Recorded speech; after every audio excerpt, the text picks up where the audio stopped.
matters with superintendents in my own county, I've received calls and emails from board members, is that there is a significant frustration, a feeling that there's no empowerment on the part of board members, that people are not listening to us, and that our input is not valued.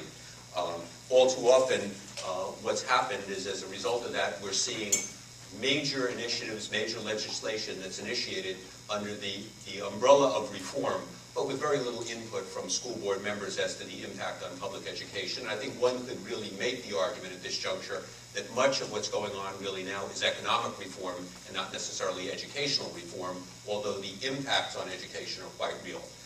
And that's something that we all need to be cognizant of.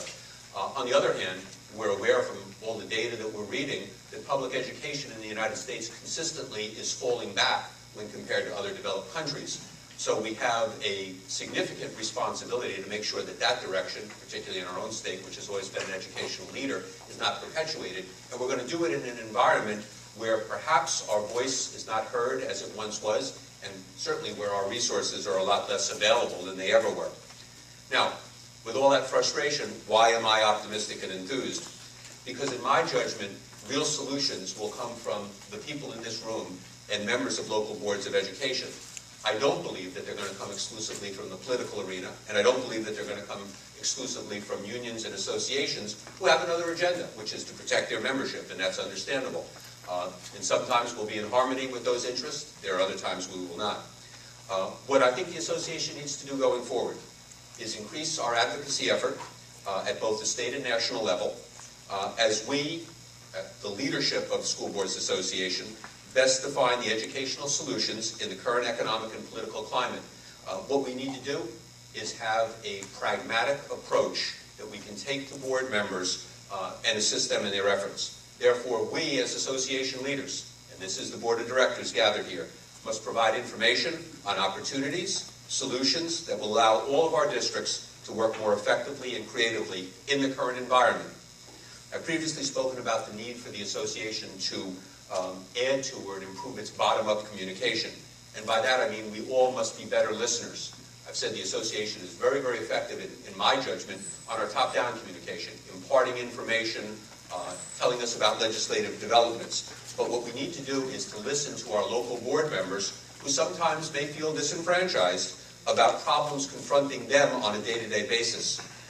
What we intend to do is to increasingly rely on surveys to directly solicit their input, and we're also going to have to count on increased visibility from directors, from county association leadership, and we need to get down to the grassroots.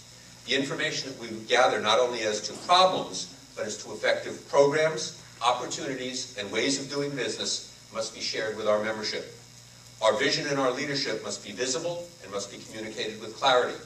If we don't do so, politicians and naysayers will relegate us to the roles of administrators or maybe even make us extinct.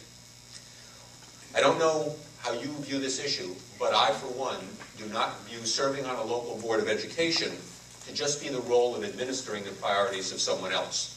I think we have a lot more important function. A Board of Education member has to be a policy member, an advocate for children and for public education, and the local voice for the priorities, goals, and visions of our communities in the realm of public education. Now, while many of the changes that are out there are long overdue, others are being fast-tracked without due deliberation and concern for long-term educational consequences. As a result, more than ever before, it's imperative that each of us extend our participation and encourage our fellow board members on a county and a local basis to increase their efforts beyond the local board. Unless we make that commitment, others, whether they be politicians or unions, will dictate the rules of the game, and we will be relegated at best to the role of local implementer. By choosing to be active participants in this great debate, we can fulfill our mission by shaping our educational programs and initiatives and making certain that excellence in education is not determined by the agenda of others. I look forward to, our officers look forward to working with all of you, and as you'll see this evening, we certainly will appreciate your guidance and input. Thank you.